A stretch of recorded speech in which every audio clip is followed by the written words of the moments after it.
स्पर्धा परीक्षेचा अभ्यास करायचो.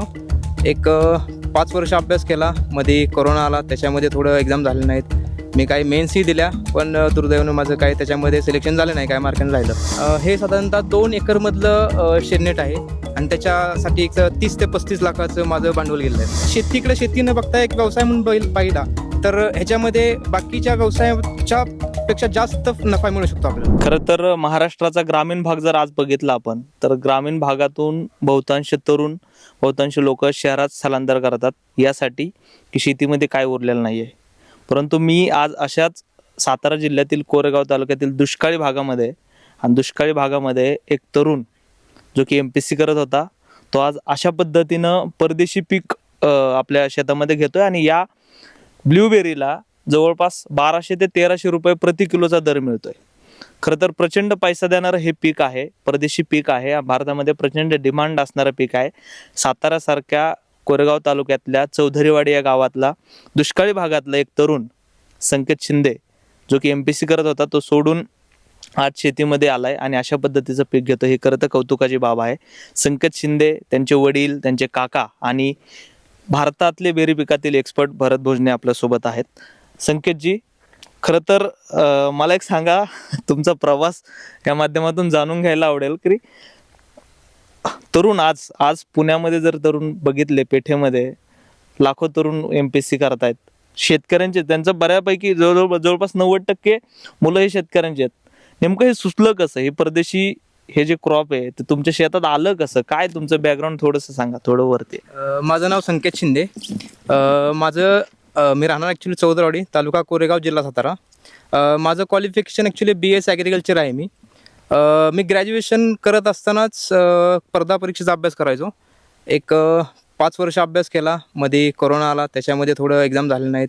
मी काही मेन्सही दिल्या, पण दुर्दैवानं माझं काय त्याच्यामध्ये सिलेक्शन झालं नाही, काय मार्काने राहिलं. मग त्याच्यानंतर मी काय करायचं म्हणून विचार करत होतो. मला पहिलं गोष्ट होती की मला जॉब करायचा नव्हता. मग मी थोडे जरा घरी विचारलं. आमच्या घरची शेतीचं बॅकग्राऊंड चांगलं आहे. माझे काका झाले किंवा वडील झाले भरपूर वर्षापासून शेती करतात आणि त्यांचा मार्केटिंगचा एक खूप मोठा म्हणजे बिझनेस म्हणता येईल. त्याच्यानंतर मी विचार केला की ह्याच्यामध्ये काहीतरी आपण नवीन करू शकतो, कारण काका पहिल्यापासून शेती करायचे आणि गावामध्ये कोणतीही गोष्ट असेल, स्ट्रॉबेरी झालं तर हे आमच्या म्हणजे काकांनी गावामध्ये पहिल्यांदा आली किंवा भागामध्ये म्हणता येईल की पहिल्यांदा त्यांनी सुरुवात केली ते. मग ते करत असताना असं झालं की मग मी काकांना विचारलं की असं असं मला जॉब करायचं नाही. घरी विचारलं सगळ्यांना मी, तर ठीक आहे बोलले ते काय करायचं तू ठरव. मग मी 1-2 वर्ष रिसर्च केलं. त्याच्यामध्ये मी त्याच दरम्यान मी भरत भोजने सरांना भेटलो. मग त्याच्यानंतर मी ॲक्च्युली ब्ल्यूबेरीबद्दल मी ऐकून होतं फक्त. मग सरांना भेटल्यानंतर मला माहिती भेटली, ॲक्च्युली टेक्निकल गायडन्स भेटलं. नंतर मला प्रोजेक्टची वायबिलिटी आणि कॉस्टिंग समजलं किती लागतं. मग मी सरांशी भेटलो. मग सरांनी सांगितलं की एवढं कॉस्टिंग आहे. मी पहिल्यांदा विचार केला की आपण एवढं पहिलं पैसे टाकू शकतो का. मी घरी विचारलं. घरचे बोलले ठीक आहे करूया. मग छोट्या भोजने सरांना मी भेटलो. सर असं असं मला करायचं आहे. मग छोट्या प्रमाणात मी पहिल्यांदा केलं. एवढ्या छोट्या क्वांटिटीत कोणतीही कंपनी विचारत नाही ॲक्च्युली, पण भरत भोजने सरांनी माझा विश्वास दाखवला. त्यांनी मला छोट्या क्वांटिटीमध्ये प्लांट्स दिले. मग तिथून माझी सुरुवात झाली ॲक्च्युली. मी ब्ल्यूबेरी लावली, रास्पबेरी लावली आणि ह्या वर्षी नवीन व्हाईट स्ट्रॉबेरीचा एक प्रोजेक्ट केला. ओके, मला एक सांगा, साधारणतः हे जे शेडनेट दिसतंय ते किती एकरातलं आहे आणि खर्च किती आला तुम्हाला? हे साधारणतः 2 एकरमधलं शेडनेट आहे आणि त्याच्यासाठी एक 30 ते 35 लाखाचं माझं भांडवल गेलं आहे. संकेतजी, तुम्ही या सगळ्या स्ट्रक्चरसाठी आणि हे जे ब्ल्यूबेरी आहे ते ह्या सगळ्या स्ट्रक्चरसाठी 25 लाख रुपये शेडनेट आणि जवळपास 60-70 लाखाचा खर्च केला. तुमचे वडील शेजारी आहेत. एक शेतकरी म्हणून तुम्ही 60-70 लाखाचा खर्च करताय, भीती नाही वाटली का? माझ्या मुलावर माझा पूर्ण विश्वास होता. मुलगा काय करेल ते चांगलंच करणार, त्यातनं काय तोट्यात जाणार नाही असं वाटत होतं. हो बरोबर आहे. बरोबर. आपल्यासोबत खरं तर त्यांचे काका आणि एक्सपर्ट आहेत जे की बेरी पिकामधील खूप छान पद्धतीनं भारत आणि इतर 30 देशांमध्ये काम करतात. भोजने सर, नेमकं काय याबद्दल तुम्ही सांगाल, कारण अशा तरुणांना तुम्ही उभं करताय साताऱ्यासारख्या, कारण उत्तर कोरेगाव हा दुष्काळी तालुका आहे. खरं साताऱ्यातला बराचसा भाग दुष्काळी आहे आणि या दुष्काळी भागामध्ये जर असे लाखो रुपये कमवून देणारे पिकं तुम्ही घेऊन येत असाल, तरुणांना उभं करत असाल, ते कौतुकाची बाब आहे. काय सांगाल? आणि काका पण त्याच्या सोबत आहेत. आता याच्यामध्ये मेनली संकेत तर फार एनर्जेटिक मुलगा आहे, पण त्याच्याबरोबर त्यांचे काका फार एनर्जेटिक असते. कारण आज जे ना हे सगळं काय दिसतंय ना, हे त्यांचे काकांचं नाव आहे विठ्ठल शिंदे. तर यांचं कसं की यांनी हे स्वतःही स्ट्रॉबेरी फार्मिंग करतात, प्लस बाकी शेतकऱ्यांना सुद्धा फार सपोर्ट. मार्केटिंग फार महत्त्वाची गोष्ट आहे, कारण पिकणं फार सोपं आहे पण विकणं फार अवघड आहे असे, आणि ते विकून पैसे आणणं त्यापेक्षा फार अवघड आहे. तर ते करणारी व्यक्ती म्हणजे विठ्ठल शिंदे साहेब असे. आता जसं त्यांचं नाव आहे विठ्ठल, तसंच ते विठ्ठलासारखे संख्येच्या पाठीमागे उभे आहेत असे. आणि हा प्रोजेक्ट करताना सुद्धा कसं आहे, ॲक्च्युली त्यांच्या घरामध्ये तसं पाहिलं तर संख्येचे वडील आहेत, पण वडिलांपेक्षा काकांचा फार मोठा जो रोल आहे, आणि ते कधीही निगेटिव्ह नाहीत. मी बघितलं ज्यावेळेस त्यांना भेटलो ना मी, हा माणूस आहे ना ऑलवेज पॉझिटिव्ह असे, आणि ऑलवेज स्माइलिंग फेस. तोटा झाला तर स्माइलिंग, नफा झाला तर स्माइलिंग. तर आज आहे ना संकेतला उभं करण्यामध्ये किंवा संकेतला जो बॅक बनव, विठ्ठलासारखं मी काय म्हणलं पाठीसेवक, कारण ते महत्त्वाची गोष्ट असे. आणि त्याच्यामुळेच आज संकेत या लेवलला येऊन पोहोचला. संकेत ही फार चांगला अभ्यासू मुलगा आहे. इवन अशी माझं असं मत आहे की BSc ॲग्री झालेल्या मुलांनी MPSC हे काय सर्व नाही, माहिती का.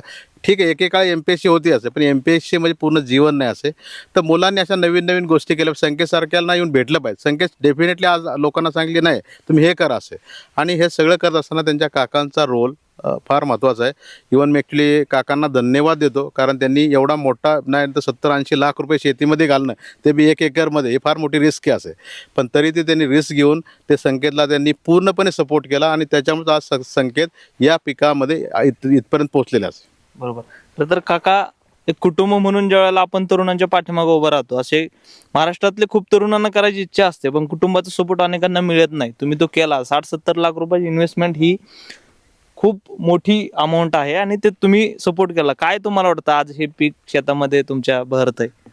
हे पीक करत असताना आम्ही सुरुवातीपासून स्ट्रॉबेरीमध्ये मी 2005 सालापासून काम करतो, आणि मला मार्केटिंगचा पूर्ण भारतभर मी मार्केटिंग करत असताना मला त्याचा पूर्ण अभ्यास आहे. त्याच्यामुळं संकेतनं ज्यावेळी हे प्रस्ताव मांडला की आपल्याला नवीन मला काहीतरी करायचं आहे, तर त्याला सांगितलं तू अभ्यास कर. आणि त्यांनी बोजने साहेबांचं मी बरेच वर्षापासून नाव ऐकून आहे, आणि त्यांना बरेच वेळा भेटलेलं आहे.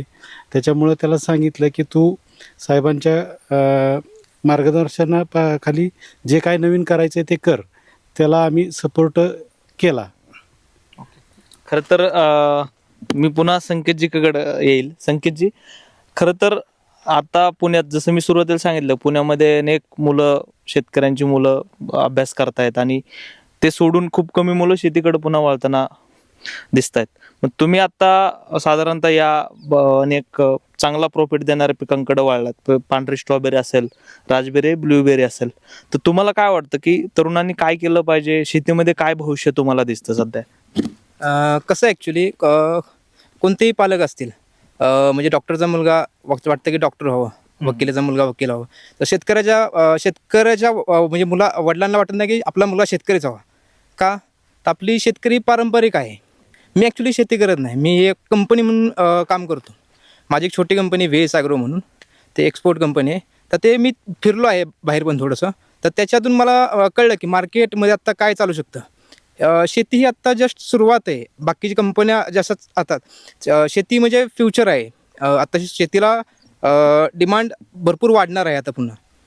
तर माझं म्हणणं एवढंच आहे की फक्त की शेती न बघता एक व्यवसाय म्हणून पाहिला तर ह्याच्यामध्ये बाकीच्या व्यवसायाच्या पेक्षा जास्त नफा मिळू शकतो आपल्याला. बरोबर. आता हे ब्लूबेरी पीक तुम्ही साधारणतः 1 वर्षापूर्वी लावलेलं आहे. साधारणतः किती तुम्हाला उत्पन्न ह्याच्यातनं होतं, आणि काय रेट तर तुम्ही सांगितलंच 1200-1300 रुपये, तर किती उत्पन्न साधारणतः निघतं ह्याच्यातनं? हे आपलं पहिलं वर्ष आहे ॲक्च्युली. ह्याच्यात झाडांची ग्रोथ चालू आहे. तर आत्ता आपल्याला साधारणतः एक अर्धा किलोच्या आसपास फ्रुटिंग निघलं आहे, आणि आपण हे 1300-1400 रुपये किलोनं विकतोय आता. हे म्हणजे चांगला रेट चांगला रेट मिळतोय. खरं तर सातारा जिल्ह्यातील कोरेगाव तालुक्यात दुष्काळी, पुन्हा दुष्काळी भाग यासाठी म्हणतोय, कारण की दुष्काळी भागातून जास्तीत जास्त स्थलांतर शहरात होतं, कारण की शेती परवडत नाही लोकांना. ती परवडत यासाठी नाही की जसं संकेतने आत्ता सांगितलं की मी शेती म्हणून बघत नाही, मी बिझनेस म्हणून याकडे बघतो, कंपनी म्हणून याकडे बघतो. तर येणाऱ्या काळामध्ये ज्या वेळेला 60-70 लाख रुपये इन्व्हेस्टमेंट करून अशा पद्धतीने पिकं, चांगले पैसे देणारे पिकं आपल्याला वाढवायचे असतील, त्याला तुम्हाला कंपनी म्हणूनच किंवा बिझनेस म्हणूनच याकडे बघितलं पाहिजे. आणि अशा पद्धतीने जर काम केलं तर ग्रामीण भागामध्ये संकेत यांच्यासारखे तरुण उभा राहायला, तयार व्हायला काहीच वेळ लागणार नाही असं मला वाटतं. दत्ता लवंडे, लोकमत ॲग्रो, सातारा.